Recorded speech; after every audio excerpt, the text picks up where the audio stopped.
Maybe Ross will cover questions in the last now because let's focus on the remaining stages. Uh, Yep, sounds good. Thank you. okay. So like I was explaining, so adapt, right? So we've covered empathy, we have covered define, where we could be divergent, and we focused on surveys, interview, empathy, and then how to define the scope, right? Now we are coming into ideate stage, where I think Scamper is one of the most established way. And again, it's kind of a bit tedious in terms of you have to think through different kind of permutation and combinations. So if you see, Scamper is a full form of substitute, combine, adapt, modify, put to use, eliminate, rearrange. Okay. So if you see in essence, right, the Scamper technique, what it tells you is, for example, Uber, right? So Uber is a platform to, let's say, provide support to its customers to travel, right? So so I'll take an example of, let's say, combine, right? So maybe Uber, if you're a product person at Uber, you can use combine for an ideation purpose, to say what if Uber, other than doing providing travel to the customers, can do the delivery like Zomato or Swiggy does, right? So this is a example of a combining use case, right? Similarly, there can be a rearrange use case. So how rearrange use case will look like is, so for example, an e-commerce website, right? So if you see, they have a lot of steps like I was telling you, right? So you browse the catalog, you identify the product, you look for top 10 suggested products, then you, whatever you like, you go for reviews, then you select the product, you add to cart, you buy it, and then there is a support cycle. But if you see, this cycle or these steps were not implicitly created by definition at the first point when Amazon, company like Amazon, started off. They followed this camper method and the rearrange technique to really identify what are my right set of steps, what are the minimum and the balance steps required, so that user experience is also retained, and also you're not compromising on, let's say, the clarity of the steps, right, of the entire process of buying a product on e-com website, right? So this is a perfect example how you can use different aspects of Scamper for ideation, because now you are in a phase where you're trying to ideate to really reach out to what are the kind of features and solutions you are trying to build for the problem statement, right? Once you have scoped it out clearly. Okay. The next one is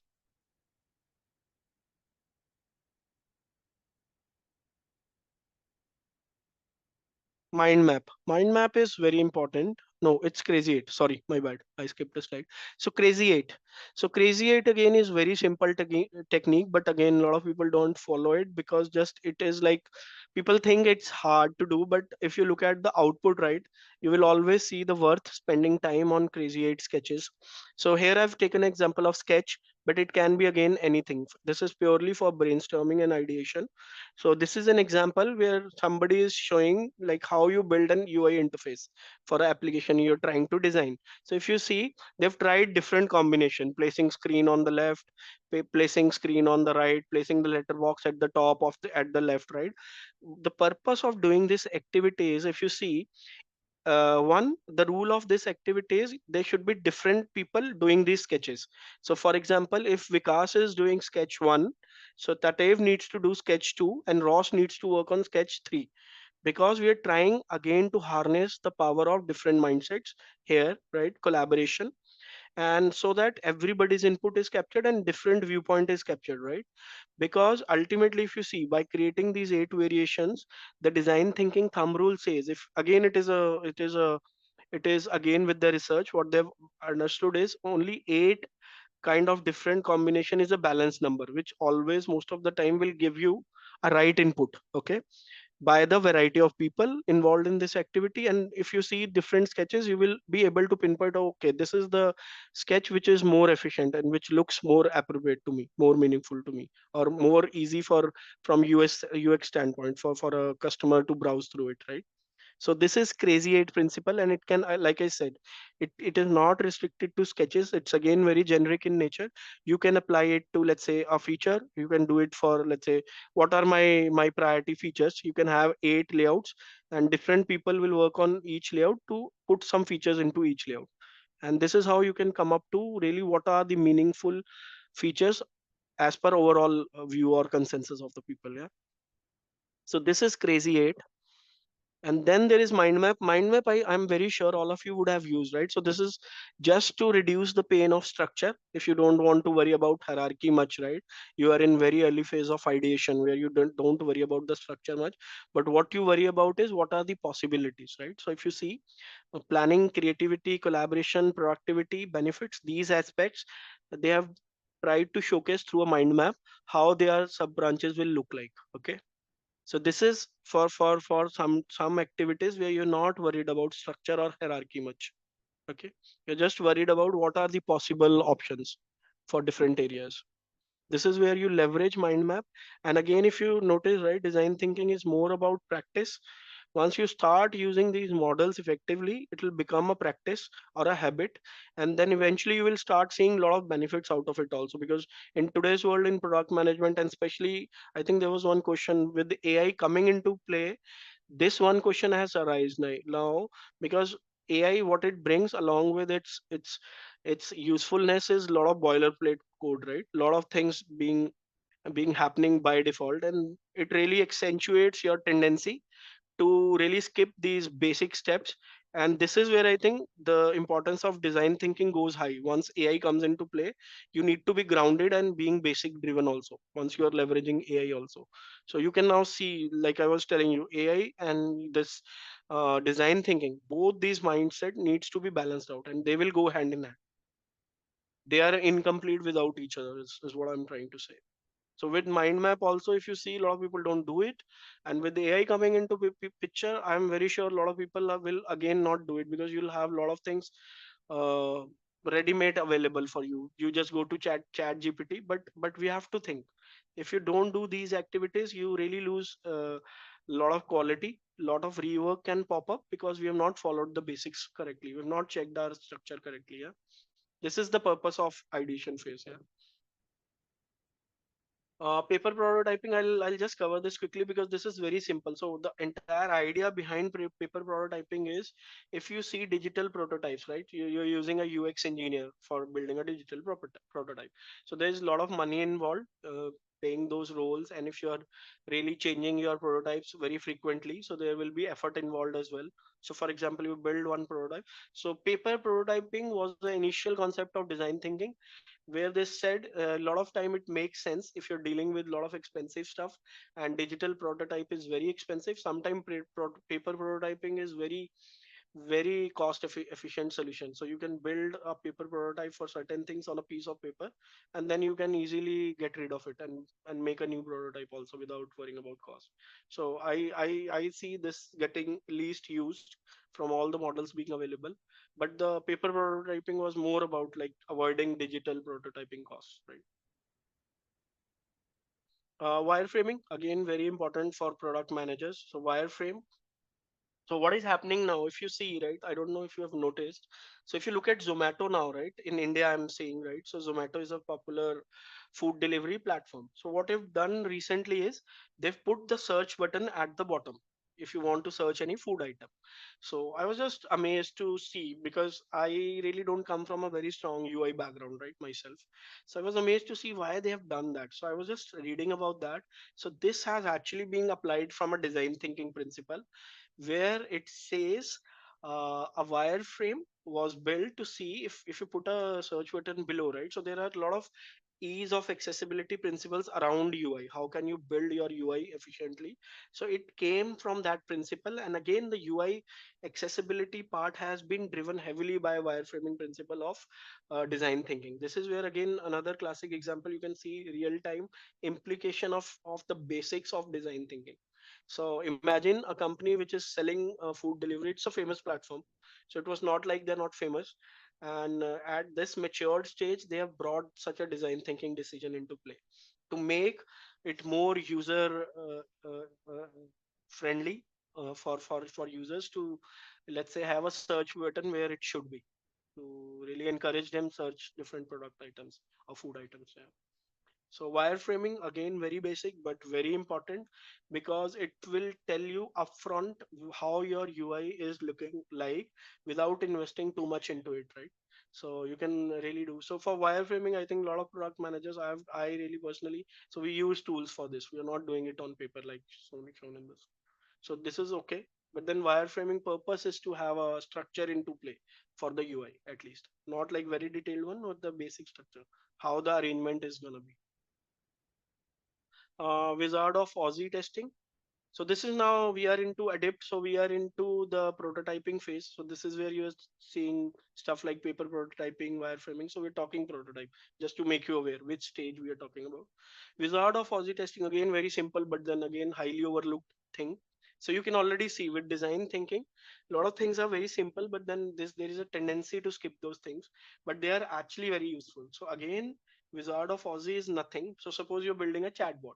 So if you see, the chatbots really failed in the world when they were launched because they were monotonous and users were not finding them very useful. And this is where the crux of the problem was. The wizard of Aussie testing was not done, never done for these chatbots. What I meant is, obviously testing was done, but not with the mindset of wizard of Aussie testing. So wizard of Aussie testing, what it says is, suppose you're launching a chatbot, right? So basically you have to first do a manual imitation of a chatbot.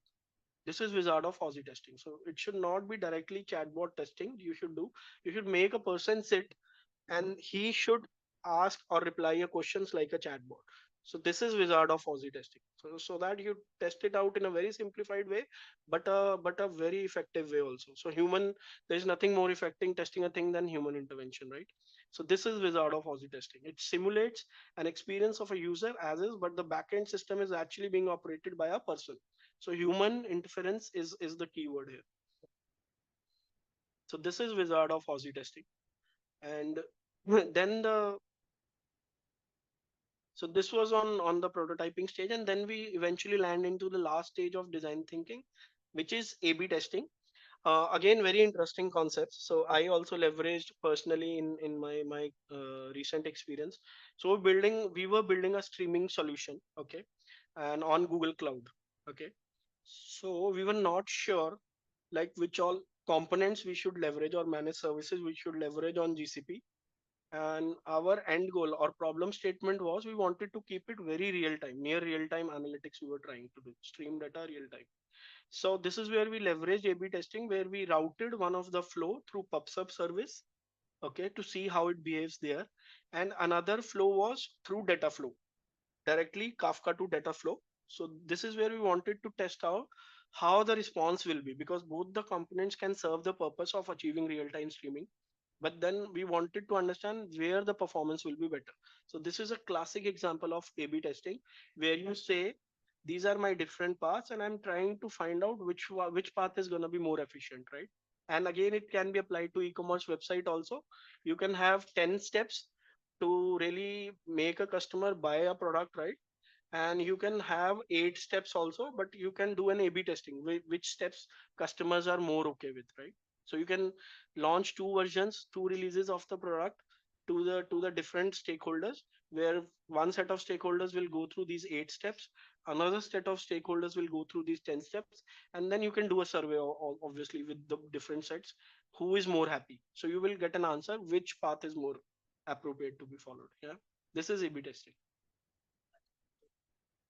And then the another aspect of testing is usability. This is, I think, I covered in user interview. So user interviews that you do, they become an interview. Customer interviews that you do become an input, direct input into usability testing, because this is how, where you're trying to test how the users are interacting with a system or a prototype that you've built. What is their feedback? So it is again divided into steps. So you need to have a test plan, you need to facilitate the test, and then you analyze the data basically, and you create a report out of it. How many were passed, what is user review, right? What is the experiences look like? A lot of how-to videos are being very popular into product world now, right? So they were again a brainchild of design thinking. So which said emphasized a lot on how to do stuff, which should be a subset of usability testing. Heat maps, again, very famous. Weather reports, weather charts that we see day to day. So again, a design thinking brainchild, which really tells you at given point in time what is the amount of activity or what is the amount of engagement, I'll say, happening with the system that you're developing. Yeah, this is heat map. Okay, I think Ross, I've covered the models till this point. Now we can take the questions. I think this is the right point to take the questions.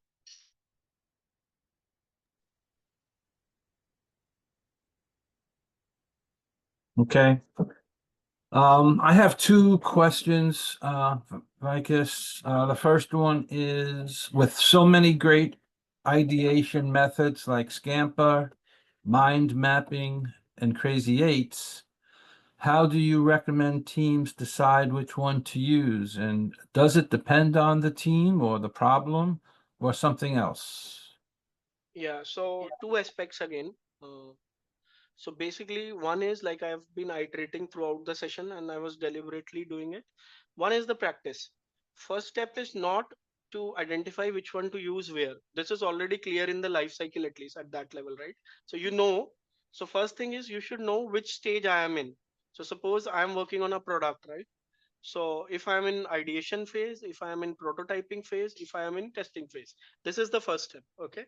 Second step is what design thinking school says is you should start using the models because they are very generic in nature. They can be used across. It is not like a hard code defined thing like you use, for example, user interview, I so said, right?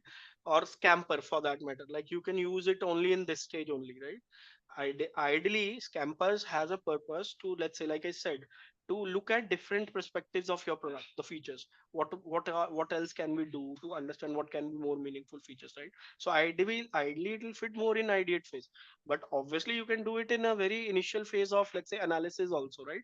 So I would say this awareness of the life cycle of the problem solving is first thing, first step. Second step is use the model wherever you feel it's going to give you value based on the use case or what you're trying to do. Look at models in such a way. And third step is once you're well versed with the concepts, right? Then I think you will be in a stage to say, okay, this stage I will use this model. This works well for me in this stage. This is how I have approached design thinking. Yeah. Okay, sounds good. The final question that I have here is, how do you recommend teams balance speed and quality when using the rapid prototyping methods like paper prototyping or Wizard of Oz testing without sacrificing user experience? So I think it's a very good question, Rose, because this is a conventional problem that every team faces day in day out. Because ideally, your question is essentially about the balance. How do you strike the right balance? Yeah. So my suggestion always there is like even the design thinking advocates this. Like I said, you have to be very divergent when you are exploring, analyzing certain things. So prototyping everything, you are trying to explore certain things, right? But then you should have an art once you have collecting, being divergent, different inputs, different things. This is where this thought process of getting convergent kicks in. So you really need to define your parameters correctly. So I'll give you an example. So we were doing a comparison of analytical dashboards for our one of our projects, right? Like whether we go for Tableau, we go for Looker, right? So in such scenarios, right, where your experimentation, where you don't want to, let's say, get rid of your quality also or your speed also, so you need to define your factors also, metrics. So metrics are very important here. So we'll always try and put a cap on the number of experiments or prototypes you are doing. So even though it's rapid, but that doesn't mean you do 100 paper prototypes, right? In 1 week, you always have to define a number, which is basically a metric. So you will see, say these are my end goals. So I will, out of these 10 options, I'm gonna try only three because they serve different purposes that I'm trying to expect, and then I'm gonna shortlist one of them. So you have to be very number driven here in such cases, right? So rapid doesn't mean like you scale it beyond a certain number also, then it'll eat up the quality. All right, sounds good. That's all the questions that I saw. Tativ, did you see any other questions? out there that I might have missed? Not in this meeting, but in our first part of the session, we had about one from Nare. It was we already launched the MVP, but engagement is low. Can we still go back and use design thinking? Okay, so this is again a very good question because this is purely from the product world. So see, like this is the reason why we go iterative. So even though we have launched an MVP, so we gone ahead. MVP's purpose is experiment. So we need to understand that, right? So MVP is still a prototype that we are trying to develop. And if there is a certain feedback, yes, obviously you can look at it from the lens of design thinking. I am very sure it will help you because when you say there was some mismatch, so it reflects a gap also, which basically tells me like design thinking was not thoroughly applied also, or maybe it was applied, still it's a gap. So obviously design thinking also says the same thing, irrespective of whatever stage you find a gap or you're finding a rework, right? You will go back to square one and you follow the process again, where I mean user interview becomes again very important, like, and this is exactly what I was telling earlier also. So now this is a classic case where you might want to do a user interview again for to fill up the gaps correctly, right? Mm-hmm. So yes, my answer is yes. You can go back. Thank you.